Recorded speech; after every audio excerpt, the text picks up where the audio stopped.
প্ৰথমে ৰহা আঞ্চলিক ছাত্ৰ সন্থাক মই ধন্যবাদ জ্ঞাপন কৰিছোঁ এনেকৈ মোক ইমানখিনি অভিনন্দন জনোৱাৰ বাবে। আৰু সঁচাকৈ আজি মোৰ কাৰণে আৰু লগতে মোৰ পৰিয়ালৰ বাবে এটা খুব আনন্দৰ দিন মোৰ বাবে। এটা সপোন আচলতে সাৰ্থক হোৱাৰ দিশত মই 2017 চনৰ পৰা এইটো সপোন দেখিছিলোঁ এগৰাকী ডায়েট প্ৰবক্তা হিচাপে নিজকে নিযুক্তি কৰাৰ, আৰু সেইটো সপোন আজি পূৰ্ণ হোৱাৰ পথত। প্ৰথমে ধন্যবাদ জনাম মই মোৰ ঈশ্বৰক, আৰু লগতে মা দেউতা, মোৰ শাহু, মোৰ মানুহজন, মোৰ বাইদেউ, মোৰ ভাগিন, মোৰ পৰিয়ালৰ সকলোকে যি মোৰ এই কষ্টখিনি বুজি লৈ তেওঁলোকৰ যি সহযোগিতা তেওঁলোকে মোক আগবঢ়ালে, এই ক্ষেত্ৰত মই তেওঁলোকৰ ওচৰত সদায় মই থেংকফুল হৈ থাকিম।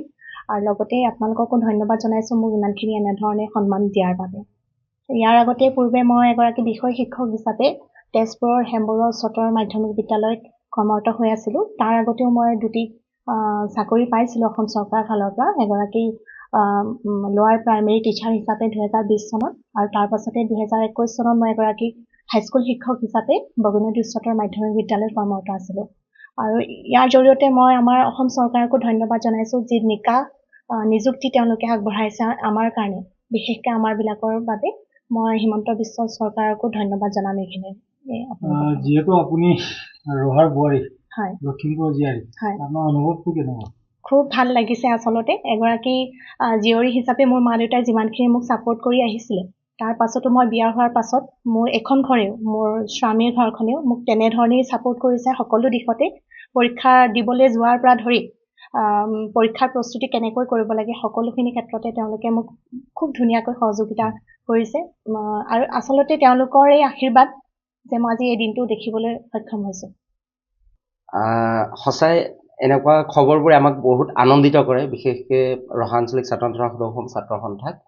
আৰু যেতিয়া আমি খবৰটো পাইছিলোঁ, পৰিয়ালবৰ্গক জনাইছিলোঁ যে তেওঁ যিহেতু ইয়াত নাথাকে, চাকৰি সূত্ৰে তেওঁ বোকাখাতত থাকে, তেওঁ যেতিয়াই ৰহালৈ আহিব আমি ৰহা আঞ্চলিক ছাত্ৰ সন্থাৰ প্ৰতিনিধি যাম, তেওঁক ঘৰতে শুভেচ্ছা জনাম। আৰু ভাল লাগে, এটা পজিটিভ এনাৰ্জি আহে। আৰু মই আগতেও কৈছোঁ যে ৰহাত বহুত মেধা আছে, মেধা শক্তি আছে, কিন্তু তেওঁলোকে কি হয়, আমি অকণ পিছপৰা অঞ্চল বা আমি আগুৱাই যাব নোৱাৰিম তেনেকুৱা এটা হীনমন্যতাত ভোগে।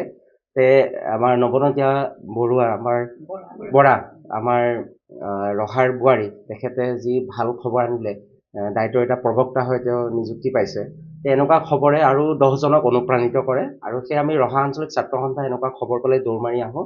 আৰু আগন্তুক দিনত তেওঁৰ পৰা বিচাৰিম যাতে ৰহাৰ উঠি অহা প্ৰজন্মক তেওঁ যাতে অলপ মটিভেট কৰে, আগুৱাই নিয়ে। সেইখিনি আমি ৰহা আঞ্চলিক ছাত্ৰ সন্থাৰ পৰা কামনা কৰিছোঁ। আমি দেখিব পাৰিছোঁ ৰহাপা আৰু চাপঙৰ বহুত ল'ৰা ছোৱালী APSC পাবলৈ সক্ষম হৈছে, কি ক'ব? নাই, সেইটোৱে কৈছোঁ, মেধা আছে কিন্তু পিছুৱাই থাকে। এতিয়া লাহে লাহে তেওঁলোক আগবাঢ়ি আহিছে, আৰু লাহে লাহে আমাৰ ডক্তৰ হওক, ইঞ্জিনিয়াৰ ৰহা অঞ্চলত বৃদ্ধি পাইছে, শৈক্ষিক পৰিৱেশটো ভাল হৈছে। আৰু অসম লোকসেৱা আয়োগতো ইতিমধ্যে কেইবাজনেও পাবলৈ সক্ষম হৈছে। আৰু আশা কৰিছোঁ এই যিটো ধাৰা, এই যিটো গতি, সেইটো অনিৰুদ্ধ হওক, আগুৱাই যাওক, অবিৰত হওক, তাৰে কামনা কৰিছোঁ। আৰু নিশ্চয় শৈক্ষিক পৰিৱেশটো আগতকৈ ৰহাত যথেষ্ট উন্নত হৈছে।